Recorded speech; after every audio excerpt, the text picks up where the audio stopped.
ಮೈಸೂರಿನ ದಸರಾ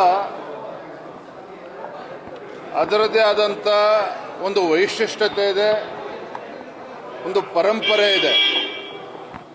ಯಾವುದೇ ಸರ್ಕಾರಗಳು ಬಂದರೂ ಸಹ ಪರಂಪರೆಯನ್ನು ವೈಶಿಷ್ಟ್ಯತೆಯನ್ನು ಉಳಿಸ್ಕೊಂಡು ಮುಂದುವರಿಸ್ಕೊಂಡು ಹೋಗಬೇಕಾಗ್ತದೆ.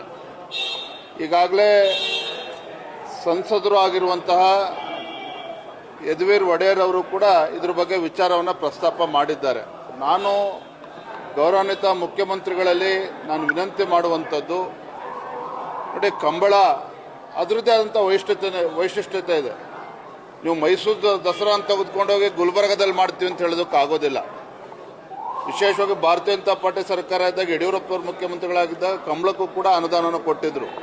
ನಾನು ಇಷ್ಟೇ ಹೇಳುವಂಥದ್ದು, ಮೈಸೂರು ದಸರಾ ಅದರ ಏನು ವೈಶಿಷ್ಟ್ಯತೆ ಇದೆ, ಪಾವಿತ್ರ್ಯತೆ ಇದೆ, ಅದನ್ನು ಉಳಿಸ್ಕೊಂಡು ಹೋಗಬೇಕಾಗ್ತದೆ. ಈ ರೀತಿ ಚರ್ಚೆ ಮಾಡ್ದೇ ಈ ರೀತಿ ತೀರ್ಮಾನ ತೆಗೆದುಕೊಳ್ತಕ್ಕಂಥದ್ದು ಖಂಡಿತ ಸರಿಯಲ್ಲ. ಪ್ರತಿಷ್ಠೆಯಾಗಿ ತಗೋಬಾರ್ದು. ರಾಜ್ಯದ ಮುಖ್ಯಮಂತ್ರಿ ನಾನು ವಿನಂತಿ ಮಾಡ್ತಾ ಇದ್ದೇನೆ, ನಾನು ಮತ್ತೆ ಹೇಳುವಂಥದ್ದು ಅದೇನೆ. ಈ ದಸರಾ ವೈಭವ ಏನಿದೆ, ವೈಶಿಷ್ಟ್ಯತೆ ಏನಿದೆ, ಅದರ ಪಾವಿತ್ರ್ಯತೆಯೂ ಕೂಡ ಹಾಳಾಗಬಾರ್ದು. ಈ ಕಂಬಳ ತೆಗೆದುಕೊಂಡೋಗಿ ಕಂಬಳ ದಕ್ಷಿಣ ಕನ್ನಡದಲ್ಲೇ ರಾಜ್ಯ ಸರ್ಕಾರವೇ ಮುತುವರ್ಜಿ ವಹಿಸಿ ಇನ್ನೂ ಯಶಸ್ವಿಯಾಗಿ ಮಾಡಲಿ, ಅದಕ್ಕೆ ನಮ್ಮ ಸಂಪೂರ್ಣ ಬೆಂಬಲ ಇದೆ. ಯಾಕಂದರೆ ಕಂಬಳ ಅದರದ್ದೇ ಆದಂಥ ಒಂದು ದಕ್ಷಿಣ ಕನ್ನಡದ ಒಂದು ಅವಿಭಾಜ್ಯ ಅಂಗ, ಅಲ್ಲಿಯ ಸಂಸ್ಕೃತಿಯನ್ನು ಬಿಂಬಿಸ್ತಕ್ಕಂಥದ್ದು ಕಂಬಳ.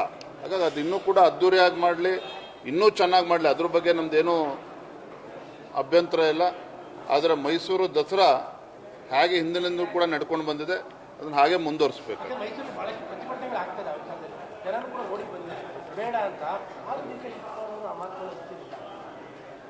ಈ ರೀತಿ ಬಂಡತನವನ್ನು ಬದಿಗಿಟ್ಟು ರಾಜ್ಯದ ಮುಖ್ಯಮಂತ್ರಿಗಳು ಈ ನಾಡಿನ ಸಂಸ್ಕೃತಿ ಪರಂಪರೆ ಎಲ್ಲವನ್ನು ಕೂಡ ಉಳಿಸ್ಕೊಂಡು ಹೋಗ್ತಕ್ಕಂಥ ಕರ್ತವ್ಯ ಮತ್ತು ಜವಾಬ್ದಾರಿ ಅವ್ರ ಮೇಲೂ ಕೂಡ ಇದೆ.